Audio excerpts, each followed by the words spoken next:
What is going on? Welcome back to the channel. Today I'm going to talk to you about SoundHound. I want to go over some expectations for this upcoming week, what might cause some volatility in the stock price, as well as give you a quick Cole's Notes version of their earnings. What I saw as optimistic, bullish, bearish, everything that you need to know. But first, make sure you guys hit that thumbs up, and with that, let's get right to it.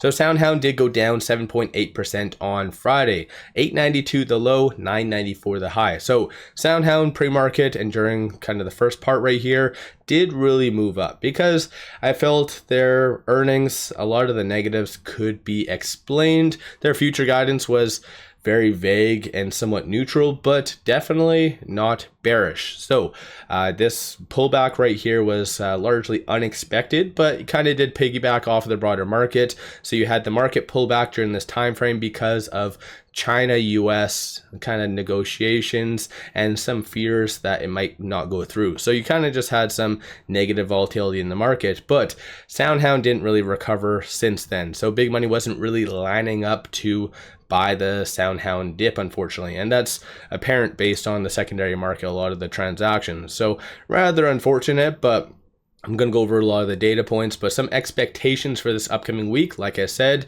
is that China-US negotiations, which is so far going off to, it looks pretty optimistic. So it's kind of funny though, at the same time, we're having legitimately a play-by-play being posted. Even there was posts saying that Chinese and American officials have seen just leaving unexpectedly, and then they come back, turns out it was for lunch. So it's legitimately like that extensive of updates. So I think all in all, pretty good stuff. This will definitely move the market going into this upcoming week, both positive or negative if there is no deal, because I think the market has really high expectations for this. Trump really amped people up on Friday. Aside from that though, data points, we have a lot of big ones. So a lot of Fed speakers throughout the week. On Tuesday, you have the dreaded CPI. You have PPI on Thursday, as well as retail sales.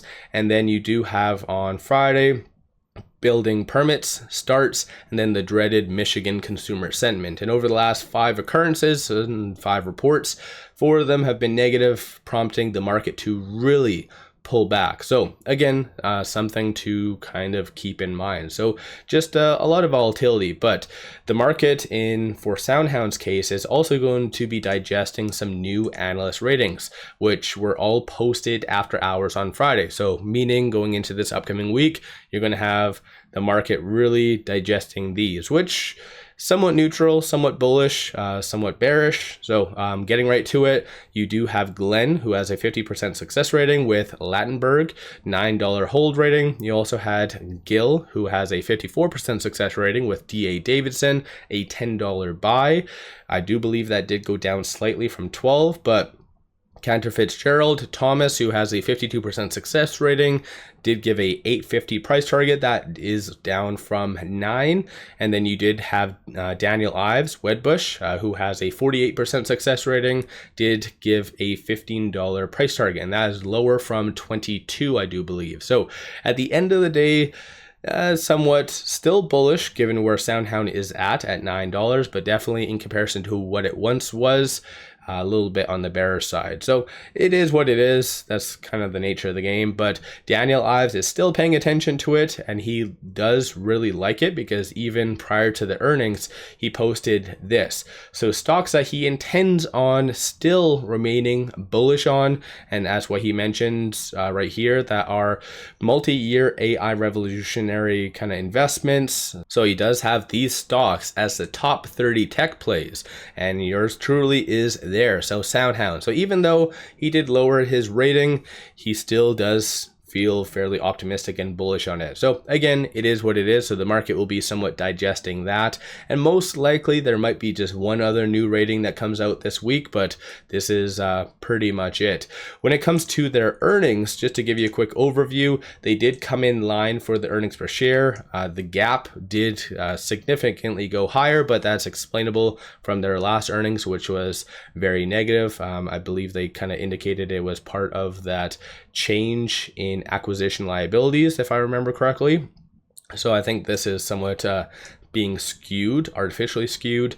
Revenue did miss by 1.25 million, and they did kind of mention that. So they said that they did anticipate to get 2 million in revenue for this quarter, which unfortunately due to a customer not paying, moved it to later in 2025. So that's kind of one amendment, nothing really crazy. So even though they does show as a miss, it's not, in my opinion, a true miss, because that revenue isn't gone. It just kind of was delayed a little bit.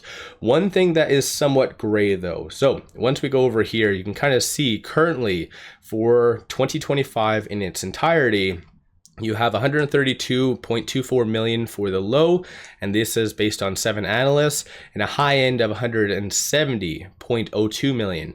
They did give revised guidance for 2025 to roughly between 157 and 177 million of organic revenue. So that's not counting M&A or anything like that, even though they did allude to potentially some deals coming in late 2025, because even a lot of the new competitors they did signal are already kind of speaking to them to have some sort of partnership. So clearly SoundHound's the big dog in the sector from what they portrayed themselves as. So they are getting some attention for that, but between 157 and 177 million, that is kind of smack dab in the middle. So from what analysts are feeling, if not, it's a little bit on the low end. So at the end of the day, you're seeing not much upside based on what analysts did previously think. So this is where their future guidance wasn't stop what you're doing, go buy what you need. And like before this FOMOs, it was rather just neutral. But again, given just what the market is very relentlessly just punishing stocks for giving bad future guidance, I think SoundHound did rather okay. But I don't know, let me know your viewpoint on that. I think based on just their earnings, one thing that I didn't really like, and a little bit more constructive criticism, is how they are still sticking to pretty much the same sectors. There's, in my opinion, kind of just very narrow-minded. They're still sticking to auto, restaurant, healthcare, like somehow utility. That seems to be their forte. They don't want to branch away from that. And I felt that was a big negative, because when a analyst, I believe it was from D.A. Davidson, asked about competition, they paused and they said that a lot of new companies are entering the market, more generative AI focused, and ultimately they are being very adaptive. So meaning that they are going to be hitting every sector. So I felt that SoundHound isn't being that much driven to take market share or different sectors. Rather, they want to be the specialist of those only. One thing that they did also allude to on a side note is potentially more deals coming from autos.